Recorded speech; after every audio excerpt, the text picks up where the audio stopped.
perfectly safe, I'm going to open the oven first because this is really heavy and I can't hold it with one hand while I open the oven.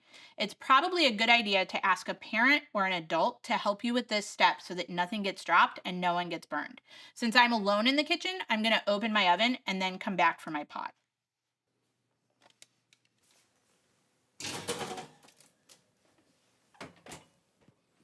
Okay, so my bread is done baking and it's time to take it out and take a look. Let's go see what happened. All right, I'm just gonna shut the oven and then we'll open the pan.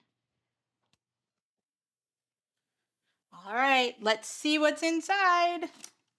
Whoa, gorgeous! This looks so delicious. I can't wait to eat it. Let's head back to the table to summarize what we've learned. I can smell the bread baking still, even here at the table. So, how did it go?